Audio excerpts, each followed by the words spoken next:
దాని లోపల.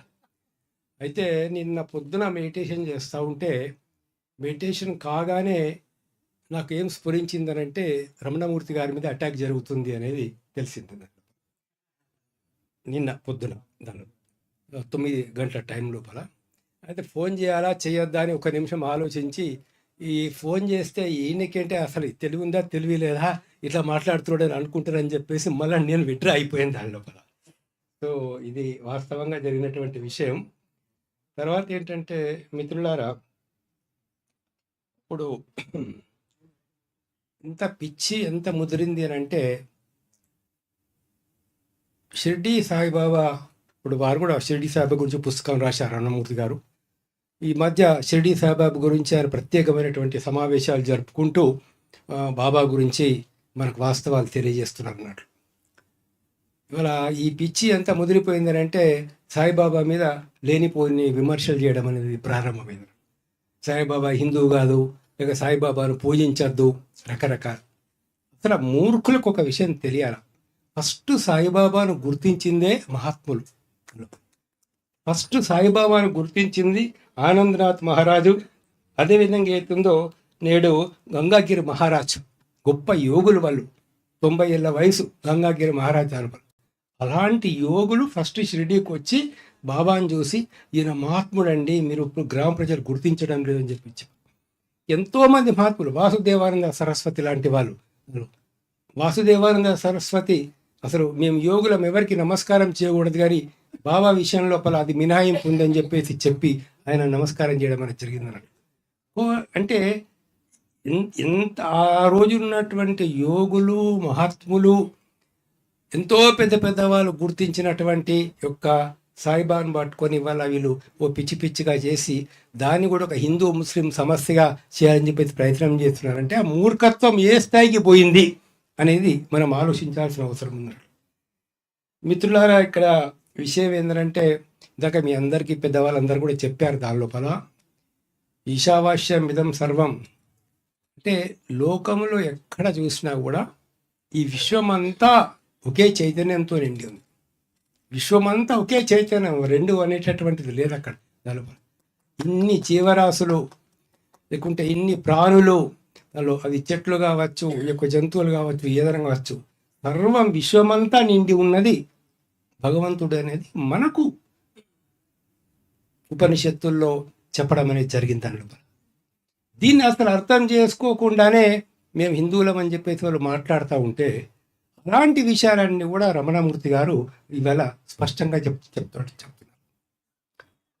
ప్రధానమైనటువంటి వాళ్ళకు కోపానికి ప్రధాన కారణం ఏంటంటే సత్యం చెప్పడం, ధర్మం చెప్పడం, అది కూడా ఆధారాలు చూపించుకుంటూ. చూడండి భగవద్గీతలో ఇది ఉంది, చూడండి వేదాల్లో ఇది ఉంది, ఉపనిషత్తుల్లో ఇది ఉంది, ఈ యోగి ఇది చెప్పాడు అందులో అని అంత వివరంగా. ఇప్పుడు అతని ఉపన్యాసాలు వినండి మీరు, రమణమూర్తి గారి యూట్యూబ్లో మనకు చాలా దొరుకుతాయి. దానిలో అంటే ప్రతి దానికి ఒక ఆధారాలు చూపించుకుంటూ నిజమైన హిందూ తత్వం అంటే ఏంటిది, నిజమైన హిందూ మతం అంటే ఏంటిది అనేటటువంటి దాన్ని ఆయన స్పష్టంగా చెప్పడం అనేది జరిగింది. అది ప్రధానంగా కోపం. రెండో కోపం బహుశా నేను అనుకునేది ఏంటంటే అందులో రామాయణంలో అయోధ్య రామాయణంలో ఇన్సిడెంట్ జరిగిన దాన్ని వాళ్ళు చాలా తక్కువగా చూపించి కేవలం ఒక 72 లక్షలు రికవరీ అయిందని చెప్పేసి చూపించి ఇక ఇంకేమి జరగలేదు అని చెప్పేసి లోకాన్ని మభ్యపెట్టాలని చెప్పి చూస్తున్నారు. ఈరోజు అక్కడ మనకు 2 సంస్థలు, ట్రస్ట్ బోర్డు ఒకటి ఉంది, అదేవిధంగా ప్రభుత్వం ఏర్పాటు చేసినటువంటి సంస్థ సిట్ చేస్తున్నది. అయోధ్య ట్రస్ట్ బోర్డు వాళ్ళు ఒక్క నిమిషం ఆలోచించండి, ఏం చెప్తుంది? బంగారం ఏం పోలేదండి, వెండేం పోలేదండి, మందిరం పెట్టడానికి ఇంత ఖర్చు అయింది, మిగిలింది ఇంత డబ్బు. సిట్ వాళ్ళు ఏమని చెప్తున్నారు? వీడి దగ్గర ఇంత డబ్బు దొరికింది, ఇన్ని బంగారు నగలు దొరికినాయి, ఇన్ని ఆభరణాలు దొరికినాయి, కొన్ని బంగారు నగలని వాళ్ళు బిస్కెట్లుగా, బంగారు బిస్కెట్లుగా మార్చుకున్నారు. ఇది సిటీ చెప్తున్నది. మరి సిటీ చెప్పేది నిజమా, మీరు ట్రస్ట్ బోర్డు వాళ్ళు చెప్పేది నిజమా? ఇవాళ రమణమూర్తి గారు లాంటి వాళ్ళు ఏం ప్రశ్నిస్తున్నారంటే నీ మొత్తం డబ్బులు ఎన్ని వచ్చినాయి, ఇప్పటి నుంచి కాదు. ఇప్పుడు ఆయన చెప్తా ఉంటే ఎప్పుడు అక్కడ ఉండేటటువంటి ఒక మహాత్ములు ఏవైతే ఉన్నారో ఇవాళ వాళ్ళు చెప్పినటువంటి ఒక విషయాలన్నీ కూడా మనకు ఎవరెవరైతే ఫస్ట్ ట్రస్ట్ ఏర్పాటు చేసినారో గొప్ప మహాత్ములు 1400 కోట్లు జరిగింది అని చెప్పి చెప్తా ఉన్నారంటే మరి ఇది చెప్తా ఉంటే వారికి కోపం రాదా అండి? హలో, ఎక్కడి నుంచో జరుగుతున్నటువంటి దాన్ని చాలా చిన్న ఇన్సిడెంట్గా చూపించాలని చెప్పి వాళ్ళు అనుకుంటా ఉంటే మీరు తోమని చెప్తున్నారు. మొత్తం తోమని, ఇప్పుడు కాదు 20 ఏళ్ళ నుంచి 30 ఏళ్ళ నుంచి తోవండి అని చెప్పి చెప్తా ఉన్నారు దీనిలో. మరి అది కోపం రాకుండా ఏముంటుంది? ₹1 కాదు, ₹2 కాదు, ₹3 కాదు, ₹4 కాదు, వేల కోట్లు, లక్షల కోట్ల రూపాయల ఫ్రాడ్. అదే అందుకే మేము ఒక డిమాండ్ చేస్తూ ఉన్నాం గవర్నమెంట్. ఏం డిమాండ్ చేస్తున్నామంటే టోటల్ డబ్బు ఎంత వచ్చిందో ఆ లిస్టు, ఒక 10,000 కంటే ఎక్కువ ఎవరెవరు ఇచ్చినారో ఆ మొత్తం లిస్టు బయట పెట్టండి. అప్పుడు ఇచ్చిన వాళ్ళు బయటకు వచ్చే అవకాశం. ఎంత గోల్డ్ వచ్చింది, ఎంత సిల్వర్ వచ్చింది, ఆభరణాలు ఎన్ని వచ్చినాయి, ఎవరు ఎంత ఇచ్చారు, ఆ లిస్టు బయట పెట్టాడు దాని లోపల. అప్పుడు కొంతవరకైనా మనకు తెలిసే అవకాశం ఉంటుంది అన్నట్లు.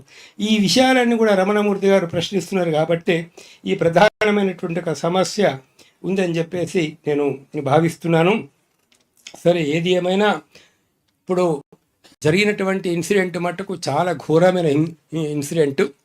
ఈ ఇన్సిడెంట్లో నా ఉద్దేశం ఏంటంటే వాళ్ళు ఒక రకంగా చేతగాని వాళ్ళు అంటే రమణమూర్తి రాసినటువంటి పుస్తకాలకు జవాబు చేత కాదు వాళ్ళు. రమణమూర్తి గారు లేవనెత్తిన అంశాలు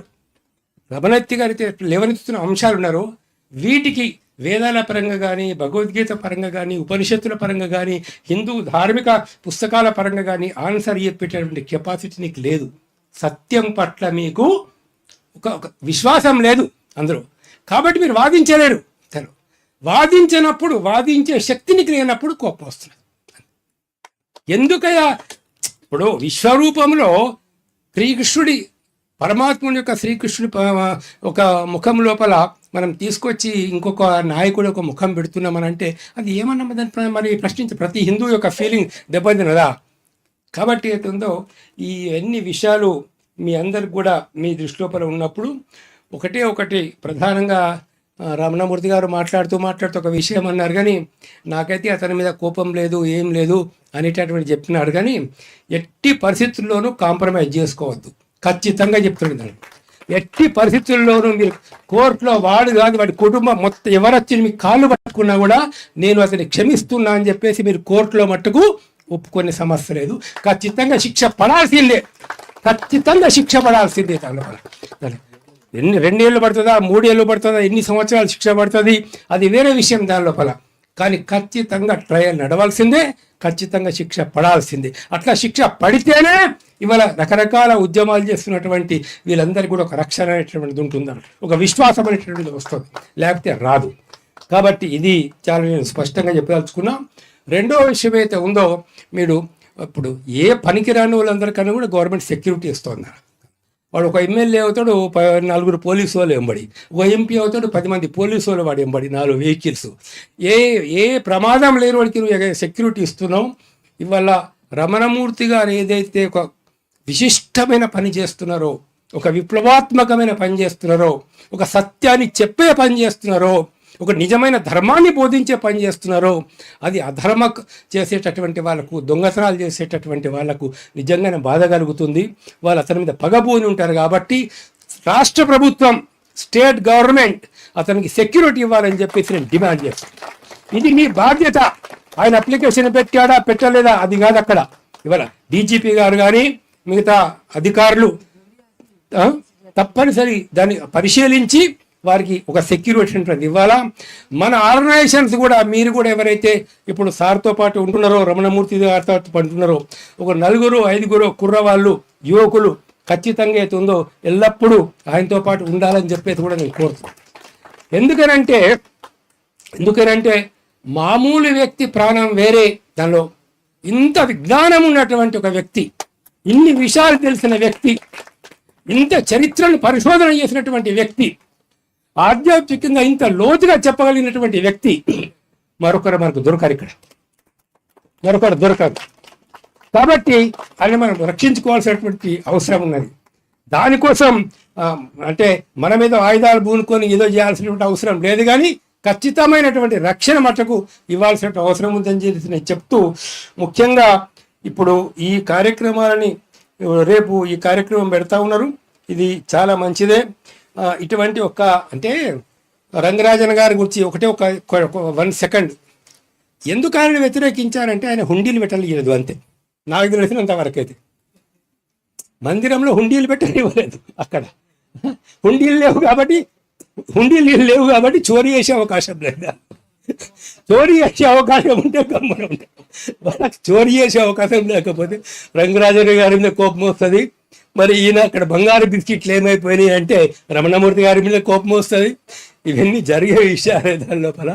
కాబట్టి మిత్రులారా, మనం మట్టుకు సమాజం లోపల ఎవరైతే ఇప్పుడు మీరు ఉన్నారో, యువత ఉన్నారో, మిగతా వాళ్ళు ఉన్నారో, ఇవి ఏ రాజకీయ పార్టీ వాళ్ళైనా, ఏ మతం వాళ్ళైనా, ఏ కులం వాళ్ళైనా కూడా అందరం మానవులమే. ఇవాళ హిందువులు, ముస్లింలు, క్రైస్తవులు అరే అందరినీ సృష్టించిన భగవంతుడు ఒక్కడే, అందరినీ తీసుకుపోయేది ఒక్కడే, దాని లోపల భగవంతుడే. ఈ సృష్టి మొత్తం ఒకటే కానీ సృష్టి మొత్తం 2 లేవు. కాబట్టి అందరం ఐకమత్యంగా రమణమూర్తి గారి వెనకాల నిలబడాలని చెప్పేసి కోరుతూ ధన్యవాదాలు. వారు ఒక మాట, బాబా లాల్ దాస్ గారు రామాలయ ప్రధాన